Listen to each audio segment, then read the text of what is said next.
Pagkawasan ako kung kwan, mga kwan, normal ko ah. Ang igsoon sila Marley, Risa, Bibian, Tersi, Rami, Lando, gagmay pa mo. Ako ba, gabantay ninyo. Kabalo mana, ako ka tawag eskwela kay ako gipabantay nyo ni Papa. Ako lang ba? Ikaw Tersi. Anong gabut-buot ka sa kwan sa kumugulang nga? Respeto ang tamo. Respeto mo sa kuwa ba? Pugaw na siya yung igsoon. Namang gimabilin sa kong lawas karon. Mandigali. Ayog yung duaw na ko. Ang yun ako, di ako ikwan sa tindahan. Di sa kong balay sa ibabaw. Di ko niyo lubong diretso. Iting ka pa siluon yun. Kalag-kalagon, di ka yun. Kablaw. Huwag kayo respeto na ko ah. Ikaw Burlong. Ngayon ako ni magtabang mo. Ngayon ng kwarta kay balik ko ospital. Pero may kita gutok. Gali kayo at masakit nagbalik kayo. Wala na tayo kwarta. Gamari kayo. Ang nyo sa inyo ha. Maula lang mo silingan. Tagan na kukwan. Kabalo mo sa, wak mo kasabot sa kong dala. Akong gusto na ako'y kaistorya. Bisa ka mga bata nga akong palangga kayo, inyo pang ikuan.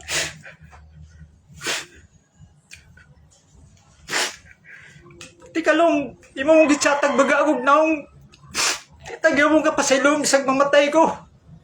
Manigali. Kapsiloon gud. Wabi ko gatchat ni mo kuan niya. Dapat ikaw mo pa na utang ang buto na ako kay gagmay pa mo ako yung bantay ninyo. Dapat das manigsuon, tanaw ng igsuon. Kumusta na gato siya? Ano ba? Kiniyang kuhan, usaon ta ni kaliksyon. Dapat dagan makaliksyon ni. Dapat ang ginikanan, patas pagdala sa anak. May manigsuon, magtinabangay. Dili kayo, wala nagkalimtan ba? Sakit kayo, chatan ba tag paitali kayo? Imbis na ba tayo dila sakit sa nitagos ng magulang? Chatan pa ko ni mo anak. Grabe sige ka. Kaya kayong gibuhat sa kuha ba? Tuliante rin ka. Matay. Bisa pag diidig ka pa sa doon ito sa kamatayon. Ay kapatulgon ba? Sabi niyo ibuhat sa kuwang eh. Huwag mo kasabot si kong gidala. Ako gingikuan ng depresyon. Ako gingilabanan si kong sound sugkuan. Tawo sa umugulang. Kanya maginana mo sa kuwa. Sakit kayo. Antod ka ron. Pura lang kong tinuod lang. Tikito kong tugngan. Manigali, may bukwan niya. Usara ka lang, dagkot na kunin ko ang sila abdi ni karon. Raw. Ako yung giligo ni Tinir Pintal na din. Hinanaam tamo ng igsuon ba? Tinambang ngayon na naon ng igsuon niya. Naidala nga kuhan. Pura mo, tila mga igsuon.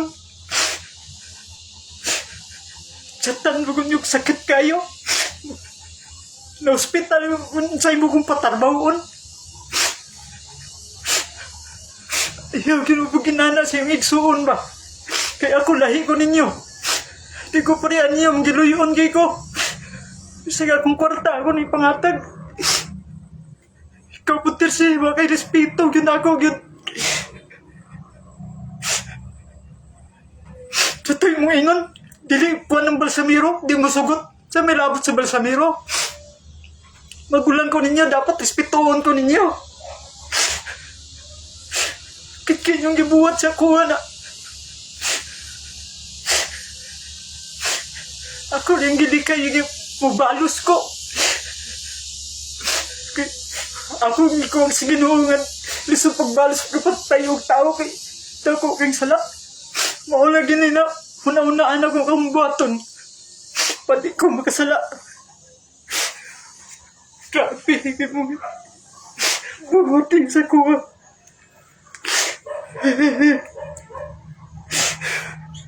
Chatan patag makapala mo ka. May paatik-tiil. Kahit saan ako nagtrabaho lang, masipag talaga ako. Kahit dito, kaya maraming naghahanap sa akin. Grabe ka naman, sakit niyo. Masakit pa yung dibdib ko, gulo-gulo yung isip ko. Nawala yung kuya ko, sakripisyo ko sa kanya. Halos, hindi na ako pahinga 1 linggo. Araw-araw, didiritso pa sa kwanlong. Overtime, uuwi ng 10 to 11 o'clock ng gabi. Para lang kami buhay, tapos ganyanin mo ako makapalang mukha. Ano naman ganyan?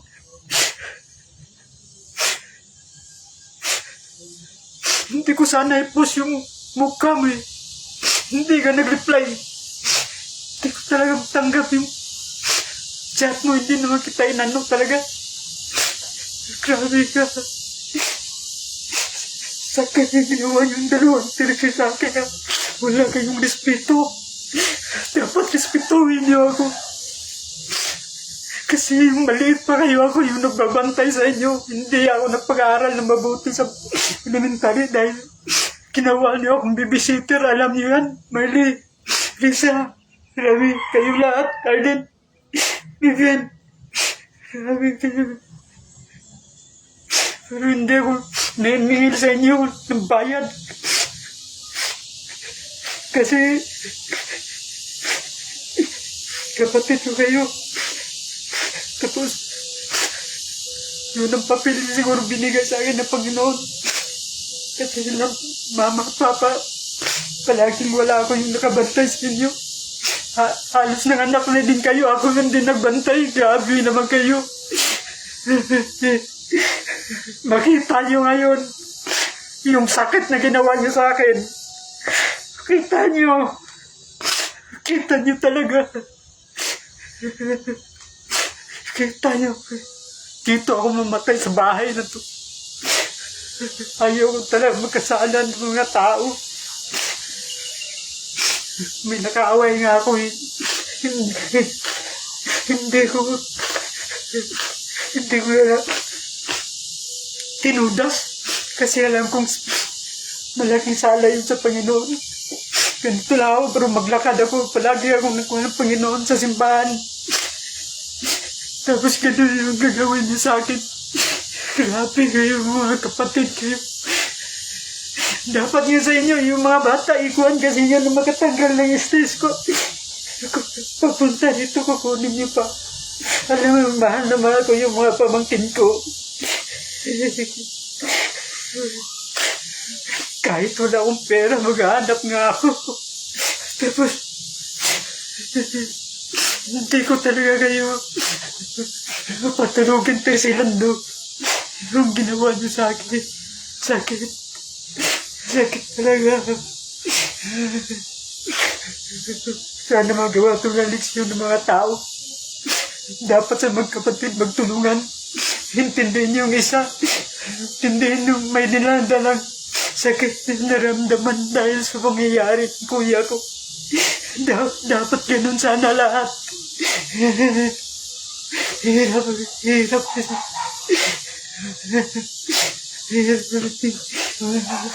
Sakit. Para na ako, hindi yung kapatid. Ako kahit dati andun ako sa malayo, iniisip ko pa rin kayo. Kumusta na? May pera ba sila? May pera ba sila doon? Dami ka nung sakit inuwan niyo sa akin ba?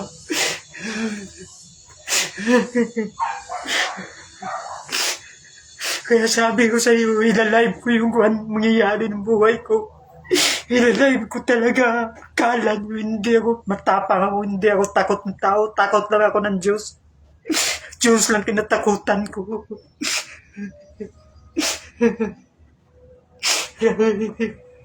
Sakit. Hindi ko matanggap talaga yung chat na yun. Yung respeto. Yung respeto sana, Terse. Yung respeto nagiging ko sa inyo. Lando. Wala kayong utang na loob sa kuya niyo. Halos. Maliit pa kayo ako nagbabantay. Nanganak na kayo, nakabantay pa ako sa anak niyo. Kasi mahilig ako sa bata. Dati pa yan. Hindi ko marunong manakit ng mga bata eh.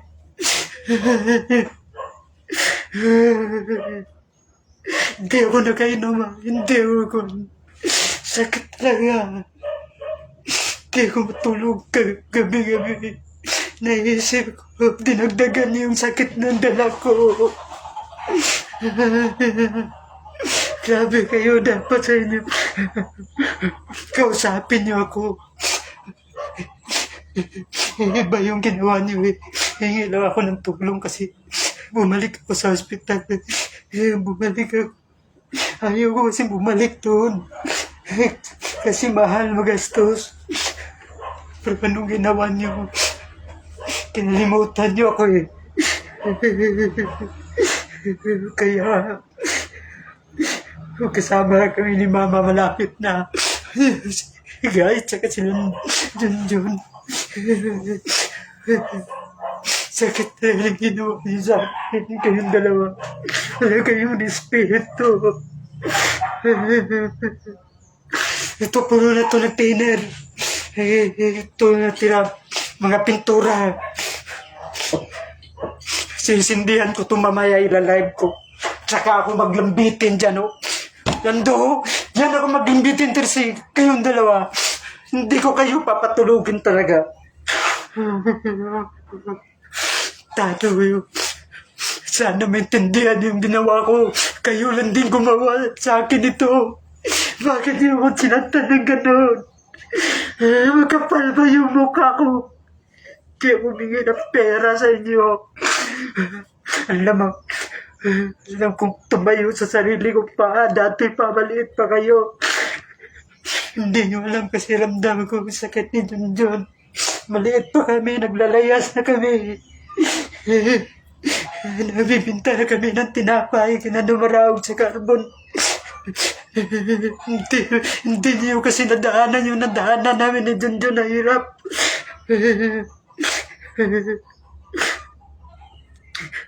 Ako nga, binamuli lang ni Papa pero matanda na siya eh. Kaya sinabihan ko na hindi naman ako nagtanim ng galit sa inyo, Papa. Matagal na yun, yung bago lang isipin natin, di ba? Hindi ko tanggap yung kung ano sa akin ginawa niyo. Sakit na sa dibdib. Nagabuluhan yung utak ko. Kaya nga hindi ako umiinom.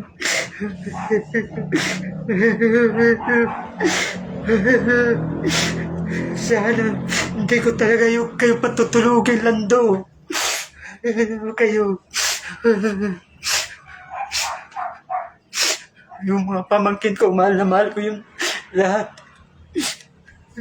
Lalo na sila yung pinag-aaral ko. Mahal na mahal kita, Ilay. Mahirapan ka, tawagin mo lang ako. Kahit wala na, alagaan ba rin kita. Di pa ako pupunta sa anong lugar pupuntahin ko sa gagawin kong ito. Pero kasi mabultihin ko pa yung mari kay Guy at saka kuya ko. Hindi ko ninyong patutulugin. Sabi ko, ayaw ko kasi pumatay ng tao. Gusto ko sana pumatay. Ayaw ko. Kasi malaking kasalanan yun. Sa mata ng Diyos. Gigil pumatay ng tao. Grabe kayo, Lando. Tayo laking respeto sa akin. Sabukan natin ngayon yung walang karespetuhan yun. Kayo, Dahil kayo. Kaya ko talaga patutulogin kayo. Pati yung pumatay dalawa kong kapatid. Promise yan. Kaya